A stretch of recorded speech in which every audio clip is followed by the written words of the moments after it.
Story time, everyone. Let me tell you about the day my life changed forever. I'm Emma, and I work at a big advertising agency in the city. I'm pretty good at my job, coming up with catchy slogans and eye-catching ads, but I always feel like I'm not quite good enough. It's hard to explain, but it's like there's this little voice in my head always telling me I could do better. Anyway, this story begins on a day I'd been dreading for weeks. My boss had told me I needed to fly to a client meeting in another city. Now, I have this huge secret that I've never told anyone. I'm terrified of flying. Just the thought of getting on a plane makes my hands shake and my heart race. As I walked onto the plane, clutching my bag so tight my knuckles turned white, I kept thinking, it's just a short flight. You can do this, Emma. I found my seat and sat down, trying to calm my breathing. That's when I noticed the man sitting next to me. He had kind eyes and a gentle smile that made me feel a little less scared. "First time flying?" he asked. I shook my head. "No, but I hate it every time." He introduced himself as Harper and started chatting with me, probably trying to distract me. It was working, too, until the plane started to take off. I squeezed my eyes shut and gripped the armrests so hard I thought they might break. Just when I thought it couldn't get any worse, the plane hit some turbulence. It felt like we were in a giant blender being tossed around in the sky. That's when I lost it. Tears started streaming down my face, and before I knew what was happening, I was spilling all my secrets to Harper. "I'm so scared of failing," I sobbed. "I work so hard, but I never feel good enough, and I'm lonely, but I push people away because I'm afraid they'll see how messed up I am." Harper just listened, offering me tissues and holding my hand through the worst of the turbulence. I told him things I'd never told anyone, about my childhood, my fears, my dreams. It was like once I started, I couldn't stop. By the time the plane landed, I felt drained, but somehow lighter. Harper gave me a kind smile as we got off the plane. "Thank you for trusting me," he said. "I hope you feel better." As I watched him walk away, I had no idea that this wasn't the last time I'd see Harper. In fact, this was just the beginning of our story. The next morning, I walked into the office feeling pretty good. That flight had been scary, but talking to Harper had helped more than I'd like to admit. It was like a weight had been lifted off my shoulders. Little did I know, my world was about to be turned upside down.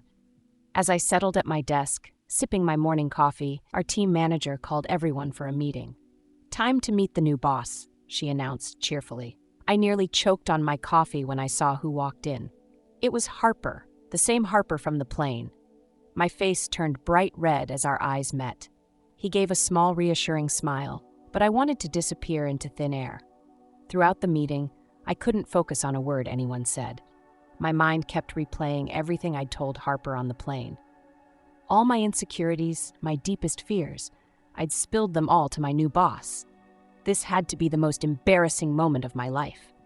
After the meeting, Harper asked to see me in his office. My legs felt like jelly as I walked in. "Emma," he said gently, "I want you to know that everything you shared on the plane stays between us. Your privacy is important to me, both as a person and as your boss." I let out a breath I didn't know I was holding. "Thank you," I managed to say, relief washing over me. Over the next few weeks, Harper and I started working closely on a big project for a new client. At first, I was nervous, always wondering if he was thinking about my emotional outburst on the plane. But slowly, I began to relax. Harper was different from any boss I'd ever had. He valued my ideas, encouraged me to speak up in meetings, and always had a kind word when I was struggling. Sometimes, I'd catch him looking at me with a warm smile that made my heart skip a beat. As we spent more time together, I found myself looking forward to our meetings and brainstorming sessions. We'd often lose track of time, talking and laughing long after everyone else had gone home. There was a spark between us, a connection I couldn't quite explain. One evening, as we were wrapping up a late-night strategy session, Harper said something that stuck with me.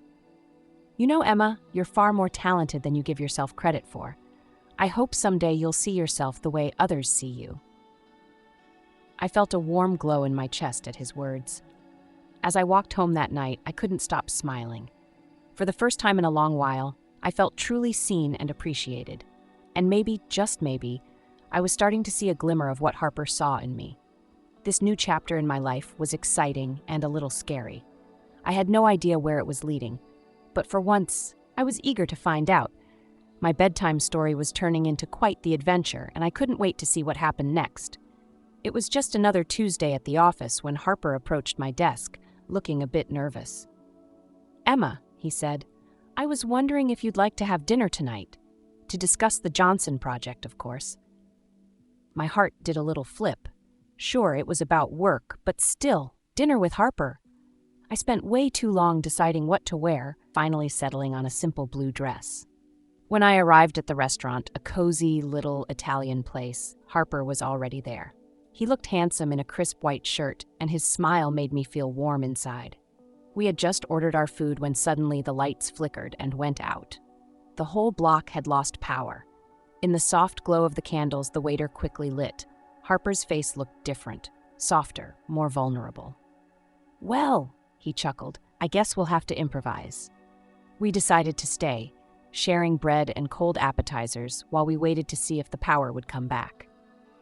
As we talked, work seemed to fade into the background. Harper told me about growing up in a small town, his dreams of making it in the big city. I found myself opening up too, sharing stories I'd never told anyone at work before. Just as we were getting comfortable, there was a commotion in the kitchen. Apparently, in the darkness, someone had knocked over a tray of dishes. Harper and I looked at each other and burst out laughing. It was like the universe was determined to make this dinner memorable. As we helped the staff clean up the mess, turns out Harper is great at sweeping in the dark, an idea hit me. "Harper," I said excitedly, "what if we use this for the Johnson campaign? Their product is all about bringing people together, right? We could show how unexpected moments, like a power outage, can turn into beautiful memories if you're with the right people." Harper's eyes lit up. "Emma, that's brilliant. We could do a whole series, Moments of Connection or something like that." We spent the rest of the evening brainstorming, scribbling ideas on napkins by candlelight. It felt magical, like we were the only two people in the world. The next day, we presented the idea to the team. Everyone loved it, especially the client. It was a huge success, and before I knew it, I was being called into a meeting with the company directors. My hands were shaking as I walked in, but when I saw Harper's encouraging smile, I felt a surge of confidence. The directors praised my creativity and innovative thinking, and then came the words I never thought I'd hear. "We'd like to offer you a promotion." As I left the meeting, feeling like I was walking on air, Harper was waiting outside. "Congratulations," he said, pulling me into a hug. "You deserve this, Emma. I always knew you had it in you." In that moment, with Harper's arms around me and the excitement of my promotion buzzing through me, I felt like I could conquer the world. This bedtime story was getting better by the minute, and I couldn't wait to see what would happen next in my adventure with Harper. The office was buzzing with excitement on the day of my promotion celebration. Balloons and streamers decorated my desk, and my colleagues kept coming by with congratulations. But the person I was most excited to see was Harper. As the workday wound down, Harper suggested we go for a walk in the nearby park to escape the office chatter. The evening was beautiful, with the setting sun painting the sky in shades of pink and orange. "I'm so proud of you, Emma," Harper said as we strolled. There was something in his voice that made me turn to look at him. He seemed nervous. "There's something I want to tell you," he continued, taking a deep breath. "Seeing you overcome your fears and succeed, it's inspired me to be more open about my own past." My heart raced as Harper revealed his secret. He told me about his struggle with depression in college, how he'd almost given up on his dreams.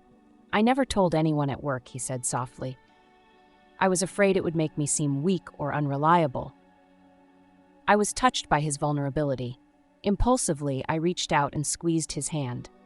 "Thank you for trusting me with this," I said. We walked back to the office, feeling closer than ever. But as we entered, I noticed some colleagues whispering and giving us odd looks. I brushed it off, too happy to care. The next morning, though, things felt different. People were acting strangely around me, conversations stopping abruptly when I walked by. It wasn't until lunchtime that I overheard something that made my blood run cold. As I approached the break room, I heard Lisa, a colleague known for office gossip, saying, "And apparently, Harper only promoted her because they're secretly dating. He even told her some big secret to keep her quiet. I froze, my mind reeling. Was that what people thought? That I didn't earn my promotion? That Harper and I were... No, it couldn't be true. But doubt started to creep in. Why had Harper really told me his secret? Confused and hurt, I started to pull away from Harper. I made excuses to avoid our usual coffee breaks and kept our interactions strictly professional. Every time he tried to talk to me, I found a reason to be somewhere else. I could see the hurt in Harper's eyes, but I didn't know what to believe anymore. Had I misunderstood everything between us?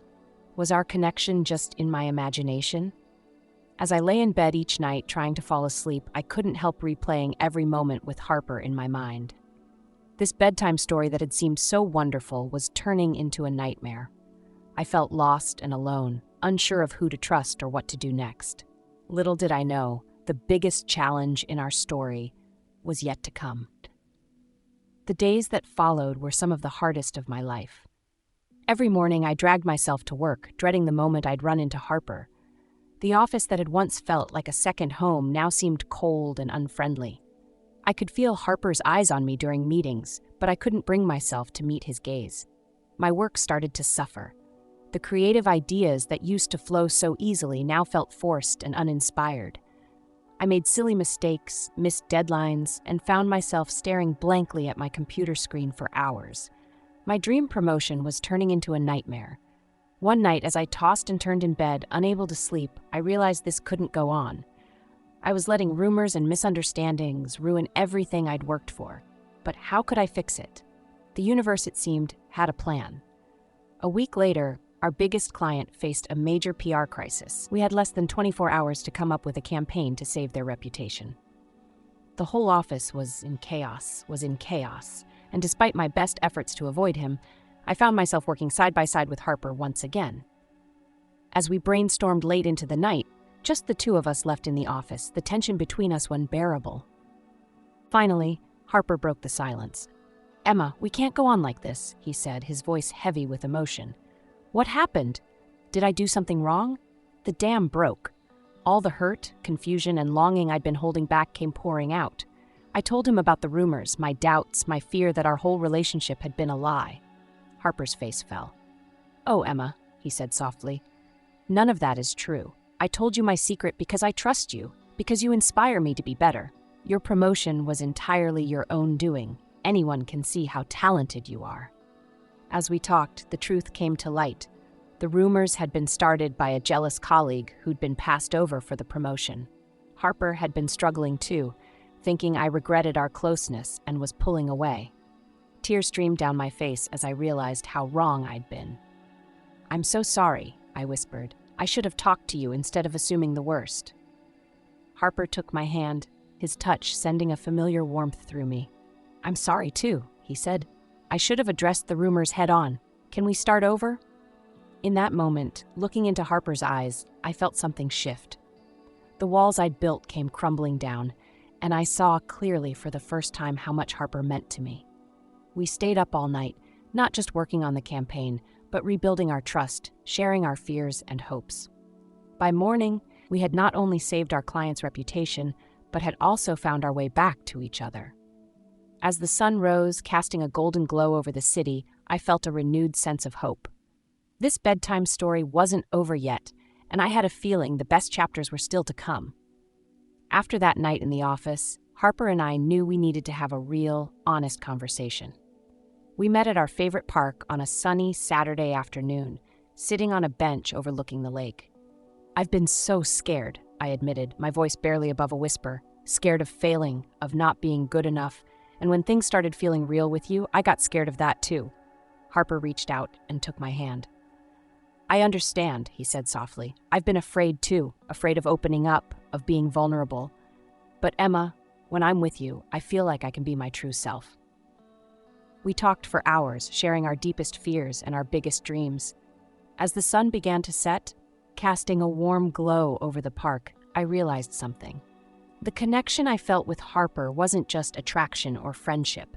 It was something deeper, something real. "I don't want to be afraid anymore," I said, looking into Harper's eyes. "I want to see where this goes with you." Harper's smile was brighter than the setting sun. I want that too, Emma, more than anything. From that day on, everything changed. Harper and I decided to pursue a relationship, taking things slow but savoring every moment. We were careful to keep things professional at work, but our colleagues couldn't help but notice the positive change in both of us. Months flew by, and both our personal and professional lives flourished. Our team's creativity soared, landing us bigger clients and more exciting projects. Harper and I made a fantastic duo, our strengths complementing each other perfectly. Before I knew it, a year had passed since that fateful plane ride where I'd first met Harper. And now, here we were, boarding another plane together. But this time was different. As we settled into our seats, Harper squeezed my hand. "How are you feeling?" he asked, knowing my old fear of flying. I took a deep breath and smiled. "I'm okay," I said, realizing with surprise that it was true. "Actually, I'm more than okay. I'm excited." The plane took off, and I watched out the window as the city grew smaller beneath us. I felt calm, content, and most importantly, not alone. Harper's presence beside me was a comfort I never knew I needed. As we soared through the clouds, Harper turned to me with a twinkle in his eye. "So, are you ready for our next big adventure?" I grinned, knowing he was referring to both our upcoming international project and our personal journey together. "With you? Always," I replied. Looking out at the vast sky ahead of us, I marveled at how much had changed. A year ago, I was a scared, insecure girl spilling her secrets to a stranger on a plane. Now I was confident, successful, and in love with that same stranger who had become my partner in every sense of the word. As the plane carried us towards new horizons, I realized that this wasn't the end of my story. It was just the beginning of a new chapter, one filled with love, growth, and endless possibilities. And so, dear listeners, that's where I'll leave my bedtime story for now. But remember, the best stories never truly end. They just lead to new beginnings. Sweet dreams, and may your own adventures be as thrilling and heartwarming as mine.